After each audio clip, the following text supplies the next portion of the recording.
possibility of a complete Taliban takeover or a possibility of any number of other scenarios, breakdowns, warlordism, all kinds of other scenarios that are out there. We're monitoring very closely.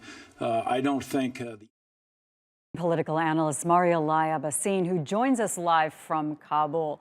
So we have now two top U.S. defense officials clearly stating that, yes, a complete Taliban takeover is a possibility. Now, of course, there are other possibilities, but this is more starkly pessimistic than I think many expected. Is this the U.S. now admitting that 20 years of war, thousands upon thousands of lives lost, and trillions of dollars spent are ending in what looks like disaster?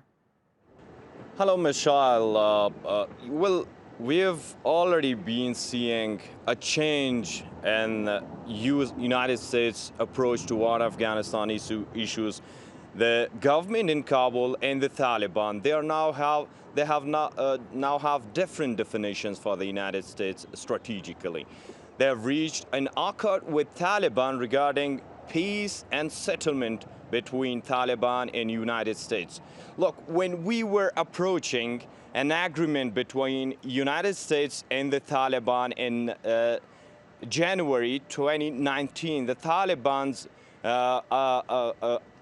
supreme leader, one of their best leaders, he wrote a column in New York Times in English, and he was saying they are seeking not only cooperation with United States, but partnership.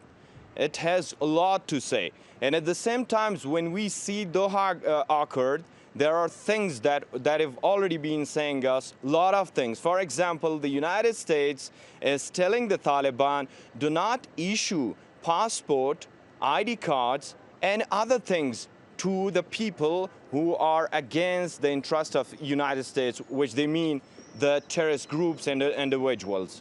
So whom are they? They see the Taliban as a government in the future. And if we see now, after almost 2 years, so things are totally changed. Taliban is gaining ground, and they are already started their offensive in an accelerated mode.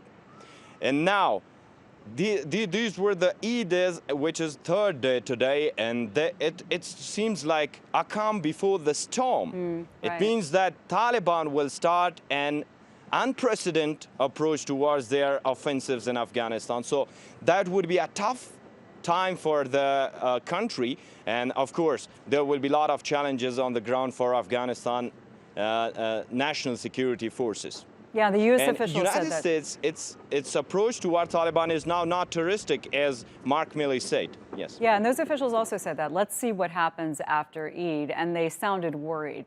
So Afghan national forces have had 20 years, though, of training by U.S. troops, of equipment and funding. Why can they not handle this now? There are fewer things, Michelle.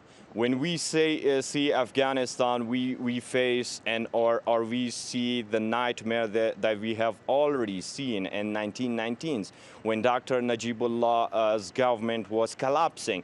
If we have a comparison between Dr. Ghani and Dr. Najib's government, so there are a lot of similar things. Dr. Najib had much stronger army. Most of their weaponry was modern at that time, and in regional stage, it was an outstanding force to combat with internal military. I mean the insurgency groups. But now, Dr. Ghani's government, if we see, yes, this is weaker than Dr. Najib's government. And shortly we can say there is no victory and real, not on words, on military sides.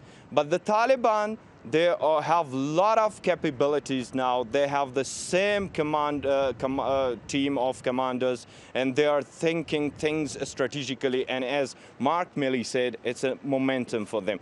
But at the same time, the government forces, they will strive. There is no other option. This is an obligatory war for Afghanistan national security forces, and they have to do their best to combat. There is one choice. either you have to beat the Taliban on the battlegrounds, or either the Taliban will get approached and they will get more of the credits on the talks, on the battlegrounds, and everywhere. And I think the Taliban is seeking a leadership in upcoming government and system in Afghanistan. That's what they are seeking, and they will put their all pressures upon the government, particularly the national security forces. All right, Zmaryalai Abasin, thank you for that.